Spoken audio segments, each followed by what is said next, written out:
E aí, meus amigos, está no ar mais um Mar com 10, dia 11 de outubro, sabadou, e estamos aqui para trazer as notícias do Clube de Regatas Vasco da Gama. Muito obrigado a todo mundo que está colando. A gente tem notícia sobre jogador que veio na janela e que finalmente, aparentemente, volta a estar disponível para o jogo de quarta-feira que vem contra o Fortaleza. A gente vai falar sobre o gramado de São Januário, muito discutido, muito questionado, gramado de São Januário. E também, será que o investidor misterioso, que Pokémon raro é esse? O Vasco da Gama, será que tem alguém engatilhado para fazer uma proposta formal? Ou quem sabe logo, comprar a Vasco SAF? Vai falar muito aqui nesse Mar com 10, nesse sábado, mas antes de tudo, fazer aqueles reclames do Danda. Deixa seu like, é 0800. Quem não é inscrito ainda no canal, se inscreve, eu agradeço muito. Pode deixar os comentários que eu respondo aqui no vídeo.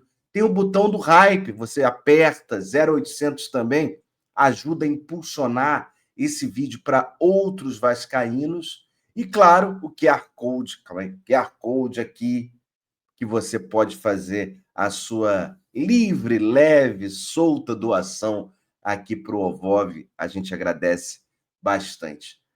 E aí, meus amigos, aproveitando a data FIFA, muitos vascaínos ficaram felizes com a atuação do PH, nosso lateral Paulo Henrique, no amistoso da seleção brasileira contra a Coreia do Sul, hein? Fraquinha, 5-0 seleção brasileira. E assim, Coreia que vinha de 6 jogos invictos, sem perder. Vou te falar, hein? Não sei se o Brasil foi muito bem, e foi bem, tem que aproveitar, se o adversário é fraco, tem que matar a partida, ou a Coreia teve um rendimento muito abaixo, mas o Brasil conseguiu fazer esse placar. E uma boa atuação do PH, jogou ali os 20 minutos finais, mas conseguiu fazer suas jogadas, tanto na defesa como no ataque, deixando os vascaínos, além de acordar cedo, né? Tudo bem que todo mundo acorda cedo para trabalhar, mas vidrado ali na telinha, há muito tempo que a gente vascaíno não parava para ver jogo da seleção brasileira, paramos para assistir um pouquinho, porque o nosso lateral PH, merecidamente, vamos destacar isso, foi convocado para a seleção brasileira. Tem jogo, terça-feira que vem, 7h30 da manhã, e é um pouco mais cedo, 7h30 da manhã, Brasil e Japão, lá diretamente de Tóquio. Vamos falar de Vasco aqui, né, povo? Porque a gente acabou de ter aprovado, e uma aprovação quase unânime, do plano de recuperação judicial do Vasco da Gama. Foram 97,7% percentual de aprovação, de votação. Inclusive, o Valdir Bigode, que fez aquele desabafo dizendo das condições do deságio, né, da redução que ele teria do valor a receber, ele que tem a receber mais de 4 milhões, acabou aceitando. Então, ele está entre os 97,7%, ou a possibilidade do Valdir receber em até 12 anos, palavras do Valdir, 92% do total da dívida que o Vasco lhe deve. Então, não é um mau negócio, claro, comparado aos 8% que estava programado para receber. Mas o que surpreendeu nas horas seguintes à aprovação foi o relato do jornalista Rafael Marques, da ESPN Brasil, dizendo que o Vasco, e através de Pedrinho ali, né, não admitindo, mas muito otimista, que a partir da aceitação, da aprovação e da homologação na Justiça do plano de recuperação judicial, um interessado, um investidor, estaria ali engatilhado para, quem sabe, fazer uma proposta para Vasco SAF. Será? Depois da 777, finalmente o Vasco vai ter um novo investidor. E quem seria esse investidor? Seria a galera da Crefisa? Seria o grego Marinax?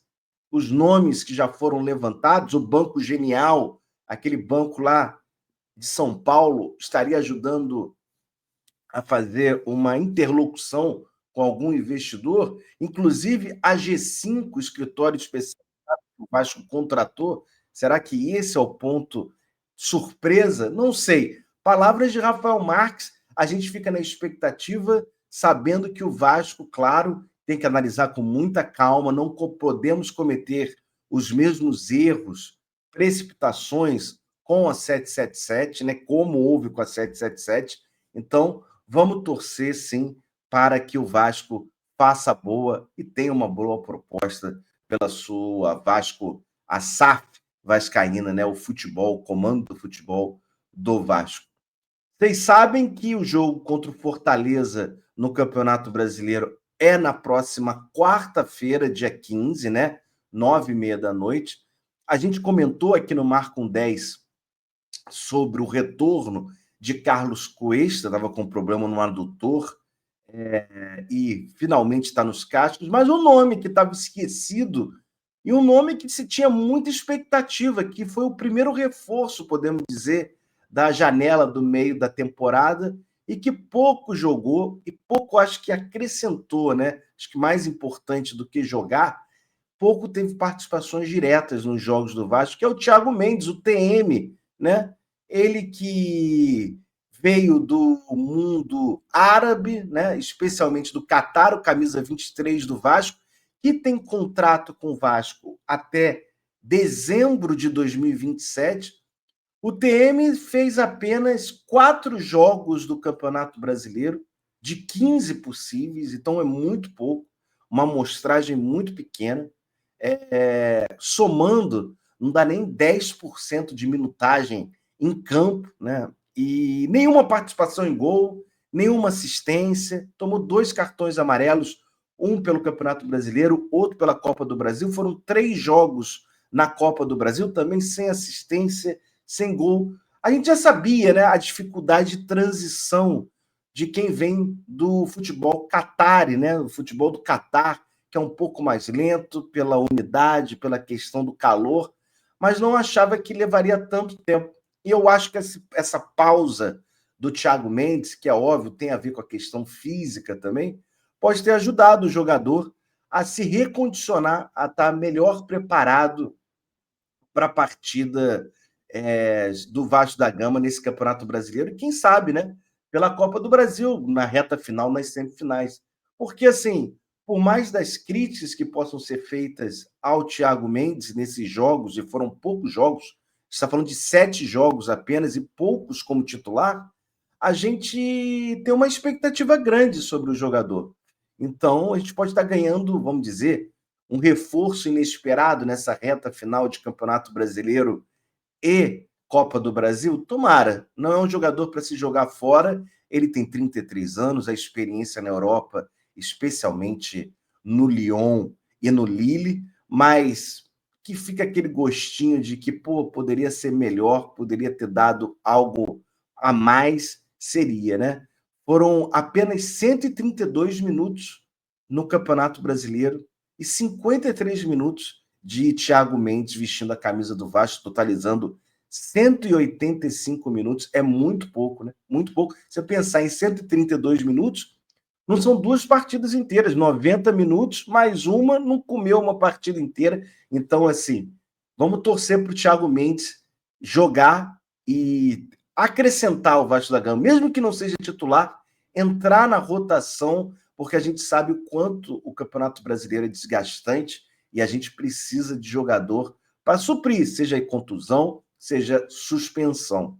Campeonato Brasileiro, que vocês sabem, tem a pausa da data FIFA, dos amistosos, das eliminatórias espalhadas pelo mundo da Copa do Mundo, porém, tem um jogo atrasado. Sim, hoje, sábado, Palmeiras e Juventude, para quem está por fora, Palmeiras e Juventude jogam um jogo atrasado da 12ª rodada. É lá no Allianz Parque. E vou te falar, um jogo importantíssimo. Na parte de cima da tabela nem fala, né? Palmeiras é o líder do campeonato justamente com 2 jogos a menos e um desses jogos é contra o Juventude.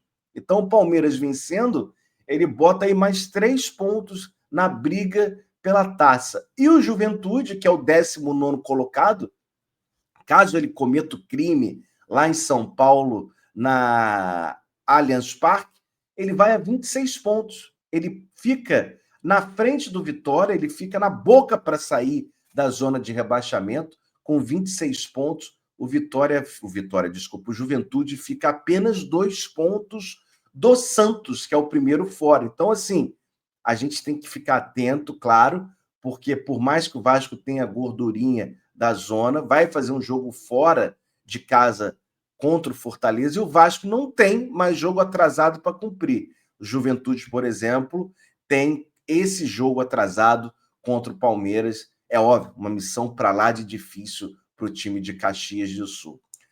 Por fim, mas não menos importante, o gramado de São Januário. A gente comentou que o Vasco da Gama estava em reunião com a Greenleaf. Greenleaf é a empresa que administra o gramado de São Januário, e não só de São Januário, administra o gramado do Maracanã, da Arena Fonte Nova e de outros espalhados pelo Brasil, pelas críticas às manchas ao gramado e, mais importante, no último jogo contra o Vitória da Bahia, Fernando Diniz, na coletiva, expressa o descontentamento, dizendo que o campo estava duro, seco, além do calor que estava fazendo de São Januário naquele domingo, 40 graus. Realmente, o gramado foi molhado constantemente ali no pré-jogo, no intervalo, e o gramado parecia seco. Isso faz com que a bola role menos, quique mais. Críticas de Fernando Diniz, e o relato que a gente tem é de que o gramado está passando, sim, por alterações. A gente sabe que não são alterações profundas, porque para mudar e para tirar esse problema das manchas, teria que tirar todo o gramado, e o Vasco já falou que isso só acontece em 2026, provavelmente com a reforma de São Januário. Então, a gente só vai ter acesso ao gramado novo de São Januário quando o estádio novo estiver disponível. Mas o Vasco está fazendo, sim, melhorias ali na área do goleiro, na grande área, na pequena área, está tendo uma melhoria, uma guaribada sobre o material que é utilizado na grama, um replantamento. Então, assim, vamos acompanhar para ver o próximo jogo do Vasco, que é só no início de novembro, né, contra o São Paulo, se melhora mesmo, né? Se tem uma qualidade, porque muita gente estava falando da estética, que é feia, mas pouca gente estava falando afetando diretamente a bola rolando. Mas no jogo com o Vitória foi a primeira vez que o próprio Fernando Diniz disse que o gramado estava prejudicando o andamento da partida e, claro, o Vasco da Gama.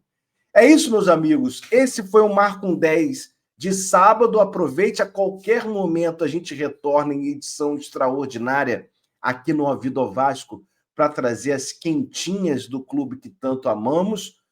E, novamente, se eu puder pedir, deixa aquele like, se inscreva no canal, aperta o botão Like e, quem sabe, deixa uma doação aqui. Calma aqui, no QR Code do LivePix. E, claro, seus comentários, que eu tenho um prazer de respondê-los. Grande beijo, valeu, obrigado, bom sábado para vocês. Tchau, tchau.